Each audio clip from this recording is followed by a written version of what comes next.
Right, new thing for this time. We're going to talk about our biggest mistakes as grassroots coaches, kids football coaches. I've got millions, so we're just gonna do two each today. We might come back to it again in the future. We just thought this would be a good one for coaches and parents listening. For some, we're gonna give you our the things that we've done wrong in the past, the things that we've learned in the past, and then give you some tips around those things as well. So, Nick, I'm going to let you go first. What's your first biggest mistake as a kids football coach? Thanks, Luke. Loads of mistakes as well. Still making them. Still making them regularly. I think one of the biggest changes looking back with me would be the whole unopposed ball mastery thing. So, was really that was influenced probably by my playing. I played somewhere where we did a lot of unopposed ball mastery stuff, and I really bought into that idea. And I used to train by myself at home a lot, doing lots of footwork stuff. And I felt it really helped me as a player. So that was a big thing of mine going into coaching myself. I was trying to recreate that, and it was over time looking at it critically and learning new things and recognising that there's a more useful way to train when you've got a group of players in front of you. So, like I said, I spent a lot of time by myself, having touches with the ball, experiment with the ball, and I still 100 million % think there is value in that. The thing that's changed for me is doing that in a session where you've got multiple players, because that screams to me straight away, just do something opposed, do something game-based, even if it's as small as 1v1 or as big as 11v11, whatever you're doing, but train the game whenever you possibly can. And then hopefully you can encourage players to do the stuff without opponents away from home when they've got no other option to do anything else. So yeah, that was a huge one for me. At what point did you question that? Because you were, when we played, you were the one that could do everything with a ball. And probably around that time, because I never felt like I was one of the best players in the team. I always felt I was one of the best players with a football, and I could do most things, and we could set up training activities and stuff. It'd be nice. I could do kick-ups and show tricks and stuff like that. I never thought... So I always thought I was like quite strong in that kind of stuff. I'd say I was technically quite strong compared to a lot of people, where I never thought I stood out. As you know, sometimes I thought I played all right, or I could certainly compete at the level that we were playing at, but I never felt I stood out on a pitch, or people said, "Oh yeah, he's one of the better players." So I think from there it probably influenced me, and then once you're actually properly getting into the coaching and you start looking at coaching and what players are actually learning and how that transfers to the game, that's when I started to get some like evidence around it, and it really made me to think, yeah, actually there is something going on here. But yeah, it's probably something that was always back at the mind, even subconsciously, because I'm thinking, I'm doing all this stuff, I can do round the world, I can balance the ball on my forehead for 10 minutes, I can do it. Why am I not dominating games from start to finish? And it was just that disconnect between being good at the game of football or being good with a football. Ideally you want some crossover, but they are two different things, I think. do you think it was... Because it is interesting. Do you think it was too much unopposed stuff made you overconfident, and then when it came to match time, it was like, oh, now I've got a lot less time and space than I had when I was just on my own? Yeah. I think that. I think it just felt really different. Or like we were doing something unopposed. I'd think about what I was going to do. I'd plan it out. I'd take a nice run up, and I'd do really smooth touches. Whereas in games, the starting point was often different. Maybe a ball had come to me, bouncing. I had a man on me already and stuff like that. So how I was setting up to do moves, so to speak, ways to beat players, it was always really neat and tidy and in my favour. And it just wasn't game like. So it was difficult to get those things out there. And like you say, it's not. We keep saying this and we'll keep hammering it because people don't seem to get it. We are not saying there isn't a time for this stuff. It's just, as coaches, that time isn't a session when you've got opportunities to play, to teach them the things that are going to make the biggest difference in the game. So what's your advice there for one tip for coaches then with that? It'd be try to inspire and encourage players to do those types of things, but do it away from your session. Instead, find ways. You could, I suppose, a mantra at that point. Every touch you have makes you a better player. The more touches you are, the better you will be. I still, I think there's still some truth within that, but it's about making the touches more realistic, more game-like. Instead of having 100 touches, players just dribbling ball by themselves, what if they had those 100 touches in a 1v1 situation where they're against someone that's going to accelerate the learning and development and transfer to an actual game. And one for parents on the ball mastery side? Yeah, don't get hooked into seeing ball mastery and thinking that it looks really impressive, and that when you see someone doing amazing flicks and tricks with a ball, that they're going to be able to do those flicks and tricks in a game, and be really critical with that. If you do watch football, watch whole games or watch whole World Cup tournaments or seasons, how often are you actually seeing tricks like that happen on a pitch? And it's really, really, really rare. Everyone loves to see it when it does happen, but don't get caught up in focusing on those things, because at the end of the day, they're not used that much in the game. There are more effective things to learn how to do. Yeah, I think that's one thing that we get a lot. Don't you teach them this and don't you do that? And it's we do stuff that's going to make the biggest difference when it comes to them having an opponent against them, and 1v1 skills and stuff like that. Yeah, we want to teach them the moves to beat players, but that doesn't mean that we need to teach them all these fancy flicks and tricks. It can be things like understanding when to use their body with the body feints and stuff like that. It's not. I think parents see rainbow flicks and one thing or another and think, that child must be a good footballer. But not saying they're not. They might be, but it doesn't mean that they are. It might not transfer. Right, good. I'll go now.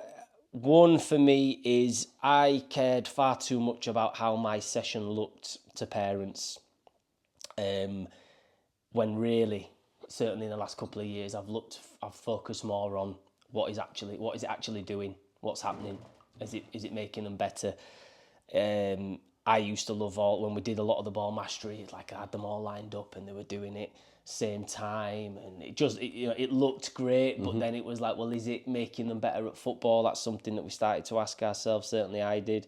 It looked like they were all doing everything perfectly and looked fantastic. But then, were they being challenged enough? A lot of that was unopposed stuff, as we just spoke about. But even with some of the more opposed sessions, I think I was petrified of, that kid there doesn't look like he or she can do this, and what's that parent going to think? Whereas I should have been thinking, well, if they can nail it, or if they are nailing it, then it's not challenging them enough. So they should be failing a little bit in this session, because that shows that it's testing them, and then it's down to me as a coach to help them with that. And that was the realisation, is football is messy, and the sessions should therefore resemble that. It should be game-like. It's an invasion game. It's not going to look neat and tidy all the time, nor should it. And that's how my sessions needed to be. So I used to just focus far too much on, I wonder what they're thinking. This looks really good. They must be really impressed with this. But actually, was it helping the kids? Was it challenging the kids? So my advice there my tip there for coaches is, if it's making them better at football, then carry on. It doesn't matter if it looks messy, if there's lots of chaos and stuff. That's the game. So if it's making them better at football, they're getting some development from that, then carry on. And for parents, it's exactly that. Messy can be good, chaos can be good, within reason. I'm not saying chaos as in the coach has zero control over kids and they're running about doing whatever they want. I'm talking about how it resembles a game. You don't want to see long lines of kids waiting for a turn.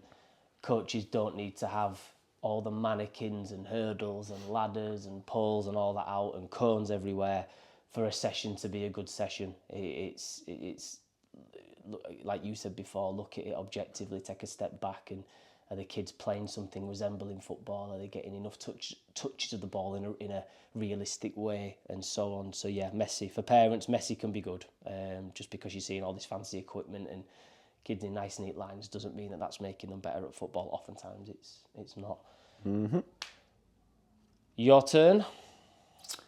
So a bit linked to that would be always doing a brand new session every time. Always doing a new session, never repeating a session or repeating activities, just always thinking it had to be a new one.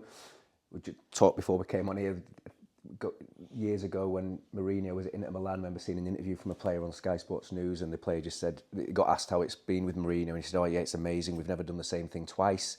And that just really stuck with me, and for a long time it really influenced how I coached. Always looking for new things and new ideas, which there was a number of effects of that. One, it made my work a lot harder, having to think about new things all the time.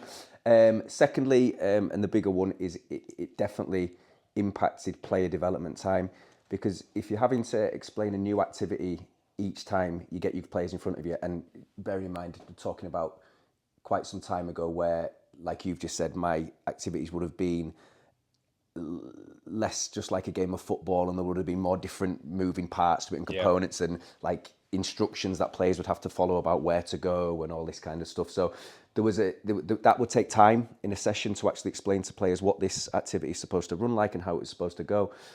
When they get into that and finally get playing, then move on to the next activity. Whereas if you're repeating something, yes, the first time you explain it, there might have to be more time than you'd like in terms of making sure players understand how it's going to run. But once it's up and running, and then the following week when you get into it again, you get into it quicker. So then you can actually start coaching the players and start coaching football. So I think that the bigger problem with it was you end up, to new coaches, I always say, like, you end up just focusing on the logistics of an activity in terms of where players need to be. So red player, you pass to yellow, then you go to the blue cone over there.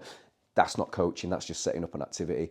So yeah, moving beyond that and actually seeing that there's real value in repeating activities and sessions all the time. That's where you're going to give players the opportunity to really just delve into playing football then, and that's when they're going to get their mastery of the game, rather than, oh, I've learned a new activity. And then they don't need to learn lots of activities, they need to get better at football, which is one activity.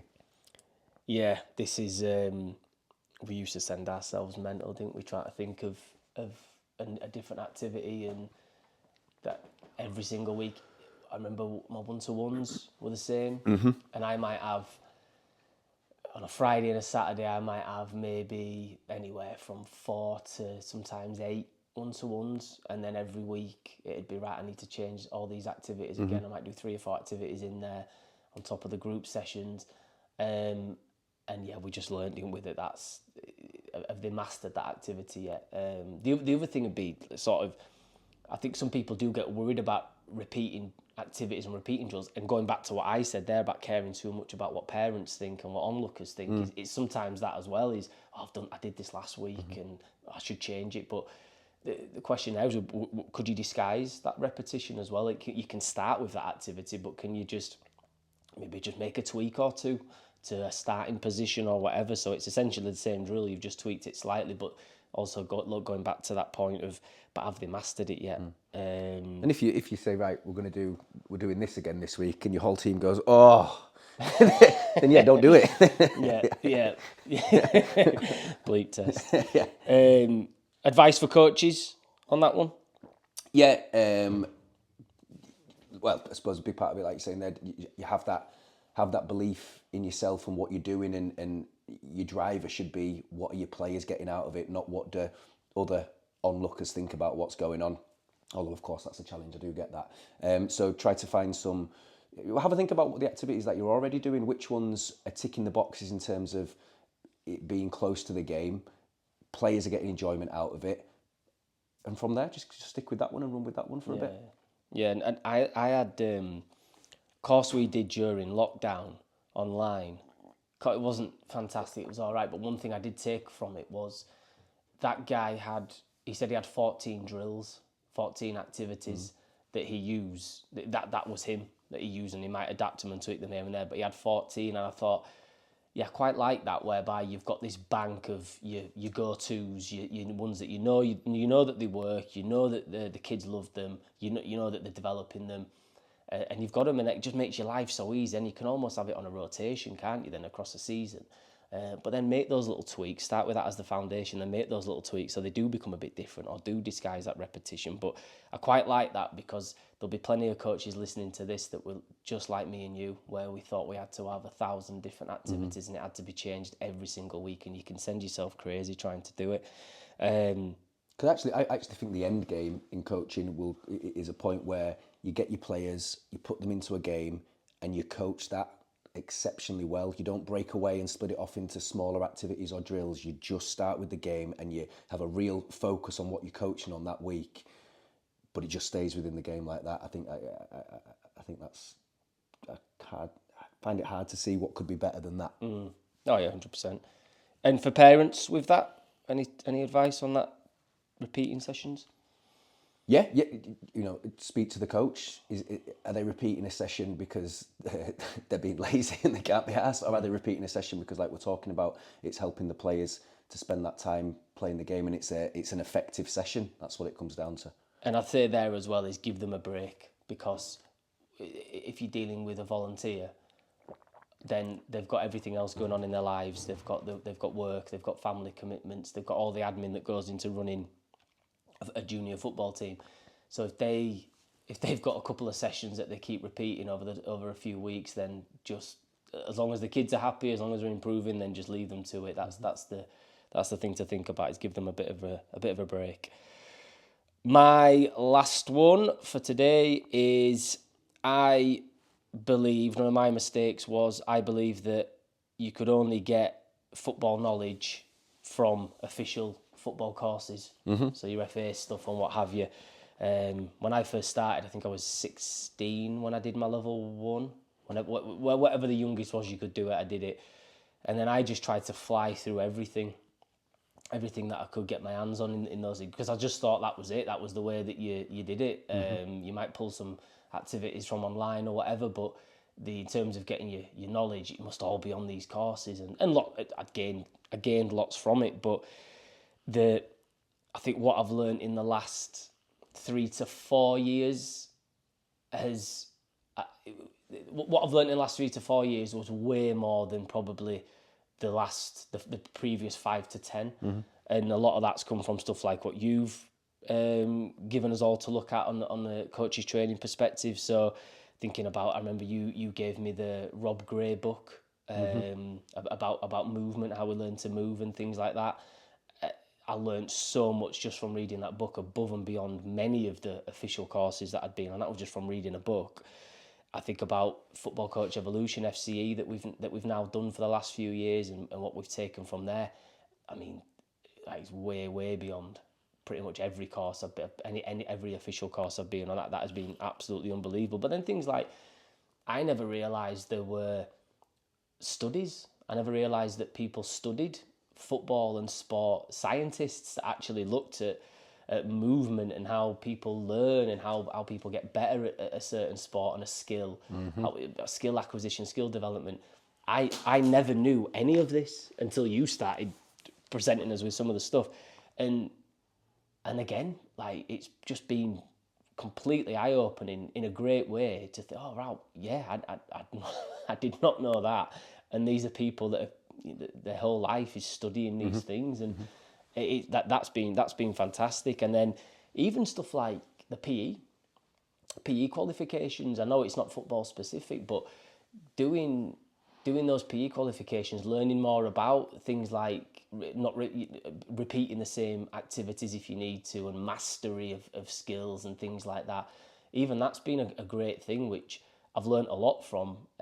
Maybe more about session management as well than some of the official football courses. So that's been that was a mistake of mine, and one that I wish, hindsight's brilliant, isn't it? But I think looking back now, if I'd have known about this stuff previously when I first started, and maybe into my first 4 or 5 years as a coach, I'd have been a much better coach now if I'd have started looking at this and implementing it sooner. But as I say, in the last 2 or 3 years, I think with the stuff that I've learned from courses that aren't official, from books that aren't official football texts and things like that, I've learnt loads, and it's made me a much better coach. So my advice there for grassroots coaches, for junior coaches listening to this, is we know the issues around getting on some of these official courses, the FA stuff and the UEFA stuff. It's expensive, it can be time consuming, and I mean the struggles just to get on them in the first place is they've got waiting lists for days. So we know how hard that can be, but understand that you can still learn a lot without getting on these. And I know it's nice to have that tick in the box and the official thing, but I don't think you need to worry too much about that. As long as you're trying to educate yourself and look at different things, look at the stuff around football, like the stuff you presented to us, the skill acquisition stuff and things like that. You just start to take bits from it, and you feel more comfortable, you feel more confident, and it's stuff you won't. I dare say some of the stuff that you've given us over the last few years will start to will start to come creeping more into some of these courses. Yeah. And we're seeing it out with the introduction of the 3v3 stuff that was headed up by a lot of research, wasn't it? So I think they will start to put a bit more into the courses, but right now is just understand, just get out there and just start reading some other stuff and get online, look at some of these FCE, another fantastic thing to consider. For parents, we've had it before, haven't we? Questioning, what qualifications have you got? And some of the worst coaches we've met were the best qualified. Some of the worst that have worked for us were the best qualified, and that might be that they've gone really high up in the football qualification world, or it might be that they've done a 3 or 4 year sports coaching degree, and you'd think, wow, these will be good. But sometimes, not all the time, but certainly some of the time, they've been the worst, and and then flip side to that has been some of the least qualified have then turned into some of the best.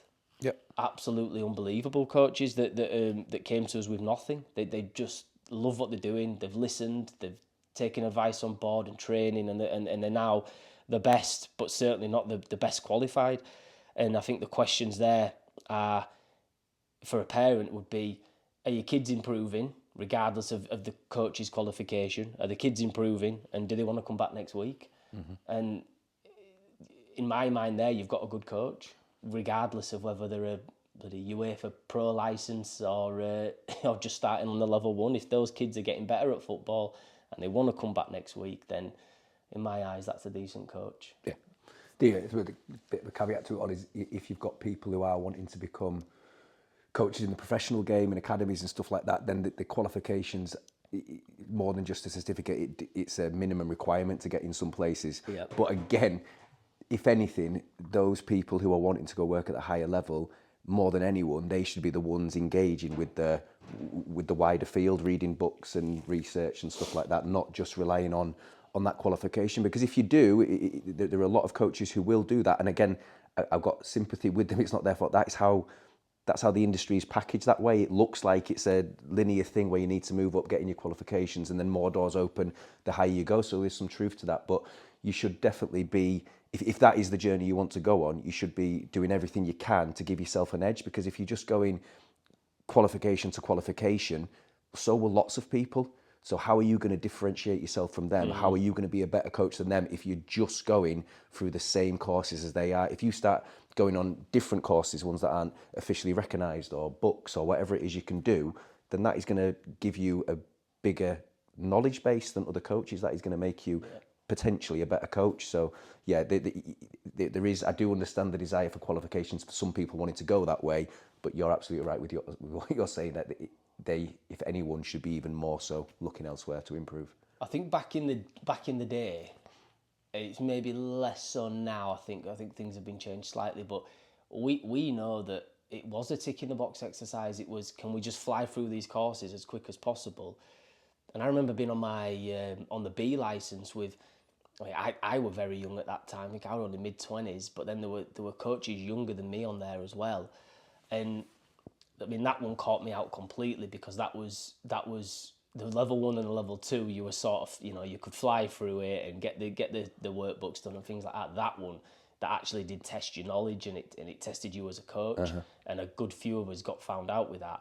But that's the thing. I think people know that to get into academies and stuff as a coach, you often need your B license as a minimum. So how quickly can I get to that B license so then I can get into that academy? And then all of a sudden you've got a club badge, club tracksuit. That doesn't then mean you're a good football coach, because you might have not gone and got the hours on the grass as much as you could have done, or the wider reading and stuff like that. And then the flip side to it, there's plenty, thousands of fantastic coaches that are in these places. But this is what we're trying to say to parents is, certainly at grassroots level, you might have a coach that's just got a level 1, because that's all they can get on, because it's time consuming, it's expensive, and there's often not places. But if they've gone out and tried to educate themselves and read a couple of books, or get online and listen to a few podcasts and things like that, this is the other thing, is you don't need it doesn't need to be a big official course and stuff like that. It can be a couple of podcasts. It can be a YouTube video, a book. So yeah, if you are a coach listening to this that's just scratching your head a little bit as to, right, I've done my level 1, I can't get on my level 2, so what now? It's just understand there's so much out there for you to take in and consume. Right, quick one today. We will be back to talk more about more mistakes, should I say. But as always, Nicholas, thank you for your time, and thank you everybody for listening. Thank you.